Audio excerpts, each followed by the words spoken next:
శంఖపాల కాల సర్పయోగ దోషం. శంఖపాల కాల సర్ప దోషం అంటే ఏంటంటే చతుర్థ స్థానం రాహు ఉండి అలానే దశమ స్థానంలో కేతు ఉంటాడు. దశమ స్థానంలో కేతు ఉన్న దాన్ని ఏమిటి అని అంటే మనకి శంఖపాల కాల సర్ప దోషం అంటారు. వివిధ లగ్నాల వాళ్ళకి 4వ స్థానం రాహు ఉండి దశమ స్థానంలో కేతు ఉంటే దాన్ని శంఖపాల కాల సర్ప దోషం అంటారు. దీనివల్ల ఏమవుతుందంటే తల్లి యొక్క ఆరోగ్య విషయంలో జాగ్రత్త ఉండటం, తల్లి నుండి బిడ్డలు విడిపోయే అవకాశాలు ఎక్కువ ఉండటం, కూతుళ్ళు కానీ కొడుకులు కానీ తల్లికి దూరంగా ఉండటం, విదేశాల్లో బాగా పెరగటం, మాతృ సౌఖ్యం తక్కువగా ఉంటుంది.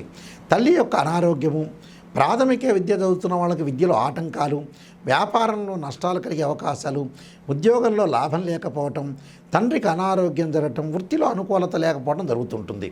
అంటే ప్రతి ప్రొఫెషన్లో కూడా అనుకూలంగా లేకపోవటం ఒకటి, ప్రతి విషయంలో కూడా కొన్ని ఆటంకాలు జరిగే అవకాశాలు, అనవసరమైన విషయాల్లో రాద్ధాంతం చేసుకుని లైఫ్ని చెడిపోయే అవకాశాలు బాగా ఎక్కువ ఉంటాయి. కాబట్టి కొంత జాగ్రత్తగా ఉండండి. దీనికి ఖచ్చితంగా వీళ్ళు అనుసరించాల్సింది ఏంటంటే విషయాలు ఏంటంటే నాగరాజాయుధ్నే పృథ్వీధరాయ ధీమే తన్నో సర్ప ప్రచోదయాత్ అనే మంత్రాన్ని చదువుకోవాలి.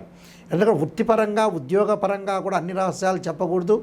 ఉద్యోగపరంగా కూడా కొన్ని ఇబ్బందులు, ఒక సంవత్సరం బాగుంటే ఉద్యోగం ఇంకో సంవత్సరం లేకపోవటం, ఒక సంవత్సరం డబ్బు సంపాదిస్తే ఇంకో సంవత్సరానికి డబ్బులు ఖర్చే అవకాశాలు, తండ్రికి కూడా అనారోగ్య సంబంధమైన విషయాలు జరుగుతాయి. కాబట్టి కొంత జాగ్రత్తగా ఉండాలి. దీనికి ప్రత్యేకంగా మినుములు ఉలవలు అంటే మినుములు వచ్చేటప్పటిగా శనివారం రోజున దానం చేయటం, అలానే ఉలవలు మంగళవారం పూట దానం చేయటం వల్ల చాలా మంచి జరిగే అవకాశాలు ఖచ్చితంగా ఉంటాయి.